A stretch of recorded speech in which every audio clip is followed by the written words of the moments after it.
Welcome bye dear student, स्वागत है आपका ये लेक्चर सीरीज। आज हम फाइनेंशियल मैनेजमेंट के अंदर जो टॉपिक ले रहे हैं वो है वेंचर कैपिटल। वेंचर कैपिटल के साथ साथ हम देखेंगे एंजल इन्वेस्टर क्या होता है और उसके बाद हम देखेंगे प्राइवेट इक्विटी क्या है। जैसा कि आप देखें कि कोई भी बिजनेस है तो उसके अंदर सबसे पहले स्टेज होती है स्टार्टअप की स्टेज, फिर होती है अर्ली ग्रोथ की स्टेज, फिर होती है ग्रोथ की स्टेज और लास्ट होती है मैच्योरिटी की स्टेज। जब हम बात करते हैं स्टार्टअप की, जब कोई भी स्टार्टअप किया जाता है तो वहाँ पे 3F देखे जाते हैं कि हम पैसा कुछ फ्रेंड्स से लेते हैं, कुछ फैमिली से लेते हैं और कुछ उन लोगों से लेते हैं जिनको हम अपना आइडिया इतना इम्पोर्टेंट बताते हैं कि वो फूल बन जाते हैं और हमारे हमारे उसमें स्टार्टअप में पैसा लगा देते हैं। तो ये स्टार्टअप एज कहलाती है। इसके अंदर हम फ्रेंड, फैमिली, फूल, 3F की हम बात करते हैं। फिर बात करते हैं हम अर्ली स्टार्टअप की। अर्ली स्टार्टअप में आप देखें तो यहाँ पे एंजल इन्वेस्टर है। फिर हम ग्रोथ स्टेज देखें तो वेंचर कैपिटल है और मैच्योरिटी हम देखें तो वहाँ पे हम प्राइवेट इक्विटी की बात कर देंगे। यहाँ पे हमने एंजल इन्वेस्टर की हमने बात की है, 10 से 50 लाख रुपए यदि हमें चाहिए। हमने वेंचर कैपिटल की बात की है ग्रोथ के केस में, जब हमें 1 करोड़ से 100 करोड़ रुपए चाहिए। और प्राइवेट इक्विटी की यदि हमने बात की है जो मैच्योरिटी स्टेज है, जहाँ पे हमें मोर देन 100 करोड़ रुपीज़ चाहिए। और यदि हम और भी ज़्यादा पैसा रेज करना चाहते हैं तो हम IPO, इनिशियल पब्लिक ऑफरिंग से हम क्या कर सकते हैं, रेज कर सकते हैं। अब क्वेश्चन ये आता है कि ये एंजल इन्वेस्टर होता क्या है। जैसा कि अभी थोड़ी देर पहले मैंने आपको बताया था कि ये एंजल की तरह हमारे बिजनेस में आते हैं और हमें छोटा सा अमाउंट एंजल जो है हमें कोई छोटी सी खुशी दे के जाती हैं। ऐसे ही ये हमें क्या डेट्स या इक्विटी के फॉर्म में, किसी भी फॉर्म में वो हमें पैसा दे के जाते हैं। और ये पैसा इनका स्टार्टिंग में काम आता है, एज ए सीड कैपिटल काम आता है। इनको हमारे ऊपर स्ट्रॉन्ग बिलीव होता है। इनको रेवेन्यू पर इतना फोकस नहीं होता है, बस इनका ये रहता है कि एक आइडिया स्टेज है, एक स्टार्टिंग है, एक शुरुआत है, हमें इसमें वर्क करना चाहिए, हमें इसमें जुड़ना चाहिए। अब एंजल इन्वेस्टर की यदि हम बात करें, एग्जाम्पल की यदि हम बात करें, जैसे स्टार्टअप ग्रिड है आपका, इंडियन एंजल नेटवर्क है, चेन्नई एंजल है, लीड एंजल नेटवर्क है। ये जो पैसा लगाते हैं चाहते क्या हैं। यदि इन्होंने इक्विटी के फॉर्म में पैसा लगाया तो ये आपसे चाहेंगे 10% ओनरशिप पर, उन्होंने इक्विटी पर पैसा लगाया, 25% पर पैसा लगाया। अब इससे हमें फ़ायदा क्या होता है, हमें फ़ायदा ये होता है कि यदि हम उनको हिस्सेदारी देते हैं, ओनरशिप देते हैं, शेयर होल्डिंग देते हैं, तो हमें इमीडिएट EMI नहीं पे करनी पड़ती। जैसा कि आपको बताएं कि बिज़नेस की सबसे बड़ी प्रॉब्लम यही होता है कि स्टार्टिंग में जो हमें पैसा रिक्वायर है उसको हम उस पर जो EMI बनेगी, इक्वली मंथली इंस्टॉलमेंट बनेगी, वो हमें जल्दी पे करनी पड़ती है डेट्स के केस में। तो जब हम शेयर होल्डिंग के थ्रू पैसा इनसे लेंगे तो हमें तुरंत जो है EMI नहीं पे करनी पड़ती है।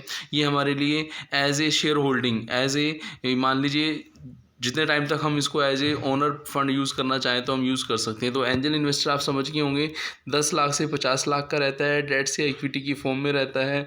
सीड कैपिटल स्टार्टिंग में मिलता है क्योंकि इनको स्ट्रॉन्ग बिलीव होता है। इनका एज सच कोई रेवेन्यू में इंटरेस्ट नहीं होता, ठीक है ना। ये आइडियल स्टेज स्टार्टिंग में है। इसके एग्जाम्पल हमने पढ़े स्टार्टअप ग्रिड, जैसे Indian angel network, Chennai angel, lead angel network. और इसमें ओनरशिप जैसे 10%, 25% ये चाहते हैं। और इसमें EMI भी हमें इमीडिएट पे नहीं करनी पड़ती। तो जो आपकी अर्ली स्टेज है वो आपको समझ आई होगी एंजल इन्वेस्टर से हम कैसे वहाँ पे फंड रेज करते हैं। और इससे पहले स्टार्टअप स्टेज में मैंने आपको बताया फ्रेंड हैं, फैमिली हैं, फूल से उनसे हम पैसा रेंज करते हैं। अब हम बात करेंगे ग्रोथ स्टेज। ग्रोथ स्टेज की हम बात करेंगे तो वेंचर हमें करना पड़ेगा, हमें थोड़ा साहस करना पड़ेगा। हम ग्रोथ की स्टेज पे होते हैं तो हम किसी ना किसी साहस की वजह से हम उस स्टेज पे पहुँचते हैं। तो वहाँ पे हमें थोड़ा इन्वेस्टमेंट भी ज़्यादा चाहिए होता है। 1 करोड़ से 100 करोड़ की यहाँ पे हम बात करेंगे। ये भी सीड कैपिटल्स की तरह ही होता है, इनिशियल स्टेज में पैसा चाहिए होता है। यहाँ पे फोकस प्रॉफिट पर नहीं किया जाता है। वेंचर कैपिटल के केस में फोकस प्रॉफिट पर नहीं किया जाता है, फोकस सेल्स पे किया जाता है। ये पैसा आप चाहें तो कुछ जो आपके फ्रेंड्स हैं उनसे भी आप पैसा ले सकते हैं, पर इतना अमाउंट फ्रेंड नहीं दे सकते। और इसमें जो 1 से 100 करोड़ की हमने बात की, तो किस तरीके की इंडस्ट्री में पैसा चाहिए होता है। सॉफ्टवेयर है, टेक्नोलॉजी है, बायोटेक है, उसमें हमें पैसा चाहिए होता है। यहाँ पे ये जो एरिया रहते हैं ये हाई रिस्क बिजनेस रहते हैं। और यहाँ पे जो यदि हम देखें, यदि आपका इन्वेस्टमेंट, यदि आप कम भी इन्वेस्टमेंट रखना चाहें, सपोज मान लीजिए $1 to $5 million भी रखना चाहते हैं, तो आप वेंचर कैपिटल के थ्रू रख सकते हो। जबकि प्राइवेट इक्विटी में आपको ज़्यादा इन्वेस्टमेंट करना पड़ता है। वहाँ स्टार्टिंग ही कितने से होती है, 100 मिलियन से होती है। वहाँ स्टार्टिंग ही कितने से होती है, 100 मिलियन से होती है। हालांकि मैं आपको भी डिफरेंस बताऊंगा दोनों में, फिर भी पहले मैं आपको वेंचर कैपिटल पूरा करा देता हूँ। यहाँ पे लो इन्वेस्टमेंट है, $1 to $5 million आप क्या कर सकते हो, इन्वेस्टमेंट से स्टार्टिंग कर सकते हो। यहाँ पे मार्केट शेयर पर फोकस किया जाता है कि मार्केट पे हम प्रॉफिट पे ध्यान नहीं देते, सेल्स पे ध्यान देते हैं। जैसे हमारी सेल्स बढ़ेगी तो हमारा मार्केट शेयर भी बढ़ेगा। ये फास्ट मूवर होते हैं, ये जल्दी से जल्दी क्या चाहते हैं, ये चाहते हैं कि जिस बिज़नेस में उन्होंने पैसा लगा रखा है उसमें सपोज मान लीजिए उनका जितना भी इन्वेस्टमेंट है, जैसे ही बिज़नेस का वैल्यूएशन बढ़ेगा, सपोज मान लीजिए बिज़नेस का वैल्यूएशन 30% से 100% होता है, तो उन्होंने जो 30% अमाउंट लगाया वो भी 100% हो जाएगा। तो कहीं ना कहीं आप ये देखें फास्ट मूवर होते हैं, तो ये हाई रिस्क भी बियर करना चाहते हैं। ये क्या करते हैं, जो जब बिज़नेस से निकलना चाहते हैं वेंचर कैपिटलिस्ट, तो क्या करते हैं किसी दूसरे इन्वेस्टर को वो बिज़नेस दे देते हैं, तो एग्जिट थ्रू अनदर इन्वेस्टर करते हैं। ये उस तरीके के बिज़नेस के अंदर पैसा लगाते हैं जहाँ फास्ट ग्रो होती है, वैल्यूएशन जल्दी से जल्दी हो जाता है। 30% का 100% हमने समझा था। अब हम बात करेंगे प्राइवेट इक्विटी की। जब प्राइवेट इक्विटी की बात करते हैं तो यहाँ पे फंड की जो लिमिट होती है बढ़ के आपकी मोर देन 100 करोड़ हो जाती है। और यहाँ पे देखें जब इतने पैसे की ज़रूरत होती है तो ये कहाँ पड़ती है हमें ज़रूरत, ग्रोथ स्टेज में। हमने ऊपर भी देखा था कि जो मैच्योरिटी के बाद जो स्टेज है, ग्रोथ स्टेज है, वहाँ पे भी हमें किसकी ज़रूरत पड़ती है, बोलो प्राइवेट इक्विटी की ज़रूरत पड़ती है। ये प्रॉफिटेबल स्टेज होती है। क्यों प्रॉफिटेबल स्टेज होती है, क्योंकि यहाँ पे हम सेल्स की बजाय किस पर फोकस करते हैं, बोलो प्रॉफिट्स पर फोकस करते हैं। जहाँ आप देखें वेंचर कैपिटल में हम प्रॉफिट पे फोकस नहीं करते थे, वहाँ हम फोकस किस पे करते थे, सेल पे, मार्केट शेयर बढ़ाने पर फोकस करते थे। यहाँ मार्केट शेयर पर कम ध्यान देके प्रॉफिटेबल एरिया को ज़्यादा फाइंड आउट किया जाता है, क्योंकि जल्दी से जल्दी प्रॉफिट अर्न करना चाहते हैं। यहाँ पे जो प्रॉफिट्स को हम देखते हैं कंपाउंडेड एनुअल ग्रोथ रेट से देखते हैं कि हमारी जो ग्रोथ रेट है वो क्या रही है ईयरली। और यहाँ पे आप सेक्टर देखें तो ये जो पैसा इतना जो 100 करोड़ रुपए तक का अमाउंट है, ये manufacturing sector, retail sector, IT sector, FMCG sector, इसके अंदर इन्वेस्टमेंट किया जाता है। और यहाँ पे इन्वेस्टमेंट भी क्या रहता है, हाई इन्वेस्टमेंट रहता है। और ये जैसे कि मैंने आपको बताया था कि जहाँ आप वेंचर कैपिटल के अंदर 1 से 5 मिलियन डॉलर से लो इन्वेस्टमेंट से आप इन्वेस्टमेंट कर सकते हो। यहाँ स्टार्टिंग ही कितने से होती है, 10 मिलियन डॉलर से होती है, 10 मिलियन डॉलर से होती है। इसका जो फोकस रहता है वो प्रॉफिट्स के ऊपर रहता है, प्रॉफिट्स को बढ़ाना चाहता है, स्टेबिलिटी से बढ़ के प्रॉफिट्स की तरफ जाना चाहता है। इसका जो है रिस्क का लेवल कम होता है, क्योंकि ये जब भी अपना बिजनेस छोड़ता है तो IPO के थ्रू, जैसे कि मैंने आपको बताया था, नेक्स्ट लेवल का जो अमाउंट चाहिए वो उसकी पूर्ति IPO ही कर सकता है। तो IPO के थ्रू ये अपना बिज़नेस को एग्जिट करता है। IPO के थ्रू ये बिज़नेस को सेल कर देता है एक तरीके से। ये लो रिस्क पे काम करता है, लेकिन ये हाई प्रॉफिटेबिलिटी चाहता है। तो हमने यहाँ पे देखा कि private equity, venture capital, angel investor क्या हैं, इनके बारे में थोड़ा और डिटेल में हम समझेंगे। जैसा कि वेंचर कैपिटल के बारे में मैंने आपको शॉर्ट में समझाया, अब थोड़ा हम डिटेल में समझते हैं कि वेंचर कैपिटल है क्या। जैसा कि आपको पता है कि जो ये वाली लेफ्ट साइड वाली स्टेज थी 1 to 100 करोड़ की स्टेज थी, सीड कैपिटल है, इनिशियल स्टेज है, ये सब चीज़ें वेंचर कैपिटल के बारे में होंगी। तो इनको मैं यहाँ पे और डिटेल में आपको समझा देता हूँ। There is very important source of financing for new business is a venture capital. जैसा कि आपको पता ही है कि इसके अंदर हम किसकी बात करते हैं, हाई प्रॉफिट्स, हाई किसकी बात करते हैं, मार्केट शेयर की बात करते हैं, हाई ग्रोथ की बात करते हैं, हाई ग्रोथ से हाई प्रॉफिटेबिलिटी की बात करते हैं। और इसके अंदर मैंने आपको बताया था जो अपनी टेक्निकल सपोर्ट की ज़रूरत पड़ती है, जैसे सॉफ्टवेयर वगैरह की हमने बात की, सॉफ्टवेयर बिजनेस है, टेक्नोलॉजी है, इसकी बायोटेक है, इसकी हमें ज़रूरत पड़ती है। इसके अलावा हमने देखा था कि इसके फीचर्स क्या हैं, इन्वेस्टमेंट्स में जो है नए प्रोजेक्ट्स के, इनोवेटिव प्रोजेक्ट के अंदर इन्वेस्टमेंट किया जाता है।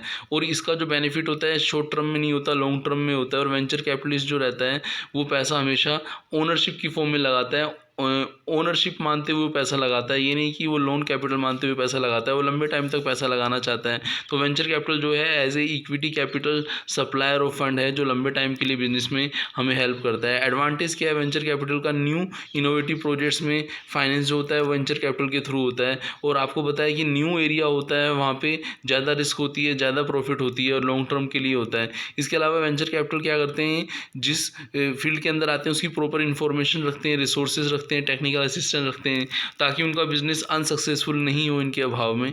और जब हम डिसएडवांटेज पे आते हैं तो डिसएडवांटेज पे हमें पता लगता है कि जो वेंचर कैपिटल की फाइनेंसिंग है वो सर्टेन कभी कभी टाइमली अवेलेबल नहीं हो पाता, तो प्रॉब्लम क्रिएट हो जाती है।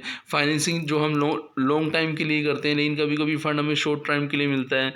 इसके अंदर बहुत ज़्यादा रिस्क रहती है, तो कभी कभी ज़्यादा रिस्क भी हमें लॉस पहुंचा सकती है। तो ये सब चीज़ें क्या हैं आपकी वेंचर कैपिटल की कुछ आपकी शॉर्ट कमिंग से। और कभी कभी हम बात करते हैं कि हम बात तो करते हैं कि हमें पैसा इक्विटी में चाहिए, लेकिन कभी कभी डेट्स में भी हमें पैसा रेज करना पड़ता है। तो यहाँ पे हमने वेंचर कैपिटल को और डिटेल में पढ़ा। वेंचर कैपिटल से पहले मैंने आपको बताया था कि वेंचर कैपिटल की जो टेबल है, इससे पहले आपकी एंजल इन्वेस्टर है जिसके अंदर हम बात कर रहे थे, वो भी सीड कैपिटल है। वहाँ पर भी हमने ये देखा था कि ओनरशिप की फॉर्म में पैसा लगाते हैं। तो हम यहाँ पे एंजल इन्वेस्टर को भी थोड़ा डिटेल में पढ़ लेते हैं और लास्ट फिर प्राइवेट इक्विटी को हम लेंगे। तो एंजल इन्वेस्टर की यदि हम बात करें तो एंजल इन्वेस्टर जैसा कि नेम से क्लियर होता है, प्राइवेट इन्वेस्टर होते हैं, सीड इन्वेस्टर होते हैं। ये जो पैसा लगाते हैं स्मॉल स्टार्टअप ग्रुप के अंदर पैसा लगाते हैं। कोई ज़्यादा लिमिट नहीं होती इनकी पैसे लगाने की। मोस्टली जो पैसा इकट्ठा किया जाता है ये फैमिली या फ्रेंड्स के थ्रू किया जाता है। जैसे कि हमने सब में बात की थी कि जब भी हम बात करते हैं किसकी स्टार्टअप की स्टार्टिंग की बात करते हैं तो इनिशियल स्टेज में हम फैमिली फ्रेंड से ही पैसा इकट्ठा करते हैं और ये वन टाइम पैसा लगाते हैं। तो ये जो आपका एंजल इन्वेस्टर है वो एक तरीके से आपको हेल्प करता है छोटे लेवल पर 10%, 12%, 15% तक आप पैसा लगा सकते हैं। ये जो है शॉर्ट टर्म के लिए हाई रिटर्न चाहता है, ठीक है ना। और ये इसके अंदर जो भी पैसा लगाया जाता है उसके बदले में जो रिटर्न है वो टाइमली उसको मिलना भी चाहिए, क्योंकि जब तक उसको टाइमली पैसा नहीं मिलता तो वो कहीं ना कहीं मोटिवेट नहीं होता। तो एंजल इन्वेस्टर जो है उसके अंदर हम बात करते हैं कि एंजल इन्वेस्टर शॉर्ट टर्म होता है। वेंचर कैपिटल जो हमने पढ़ा वो लॉन्ग टर्म के लिए था, तो उसका थोड़ा अपोजिट है ये, ठीक है ना। एंजल इन्वेस्टर को हम कभी इनफॉर्मल इन्वेस्टर भी बोलते हैं, एंजल फंडर प्राइवेट इन्वेस्टर भी बोलते हैं, सीड इन्वेस्टर बिजनेस एंजल्स भी बोलते हैं, जो बिजनेस में हमें हेल्प करते हैं शॉर्ट टर्म के लिए फंड रेज करने के लिए, कम अमाउंट में फंड रेज करने के लिए। फिर लास्ट आता है अपना प्राइवेट इक्विटी। जैसे कि हमने थोड़ी देर पहले पढ़ाई था कि जो वेंचर कैपिटलिस्ट होते हैं और जो प्राइवेट इक्विटी होती है, प्राइवेट इक्विटी हम जब बात करते हैं तो हम बात करते हैं किसके लिए, जब हमें मोर देन 100 करोड़ रुपीज़ चाहिए, ग्रोथ कैपिटल की बात करते हैं। यहाँ हम प्रॉफिट्स पर ज़्यादा फोकस करते हैं, हम CAGR पे फोकस करते हैं। यहाँ मैन्युफैक्चरिंग, रिटेल, IT, FMCG होता है, यहाँ हाई इन्वेस्टमेंट होता है, यहाँ स्टार्टिंग ही $10 मिलियन से होती है। ये प्रॉफिट पर फोकस करता है, लो रिस्क रहता है और जब एग्जिट होता है तो IPO के थ्रू रहता है। तो इन्हीं चीज़ों को हम यहाँ पे थोड़ा और देख लेते हैं प्राइवेट इक्विटी के अंदर। तो private equity financing simply means that the company usually has earning stage obtain fund from private source, exchange की प्राइवेट सोर्स से पैसा क्या करते हैं, अटेन करते हैं। और ये जो प्रॉफिट्स पर जो रिटर्न चाहते हैं ये वो भी किसके फॉर्म में चाहते हैं, वही आपका ओनर कैपिटल की फॉर्म में, डिविडेंड की फॉर्म में ये क्या चाहते हैं, रिटर्न चाहते हैं। यहाँ पे जो पैसा लगाने वाले होते हैं वेल्दी इंडिविजुअल होते हैं, इंडिविजुअल फंड होते हैं, इंस्टीट्यूशनल्स होते हैं।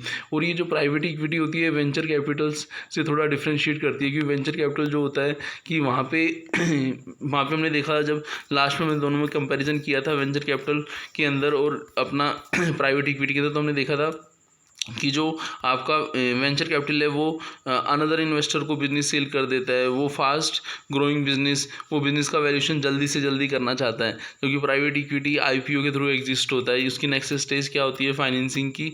यदि हम प्राइवेट इक्विटी से आगे बढ़ना चाहते हैं तो वो होती है आपकी IPO। तो वेंचर कैपिटल की हमने बात की कि ये जो फोकस करता है वो किस पे करता है, लॉन्ग टर्म के लिए फोकस करता है। और यहाँ पे बिजनेस के वैल्यूएशन के बढ़ाने पर ध्यान दिया जाता है कि ये बिज़नेस को फास्टली दूसरे को सेल करके कि किसी नए बिज़नेस को स्टार्ट करना चाहता है। तो वेंचर तो हमेशा देखें कि रिस्क बियरिंग कैपेसिटी रखता है, तो वो हमेशा ही क्या आगे ग्रोथ के लिए सोचता है। तो यहाँ पे हमने तीनों को पढ़ा, private equity, venture capital, angel investor. तो मिलते हैं नेक्स्ट लेक्चर में। थैंक्स।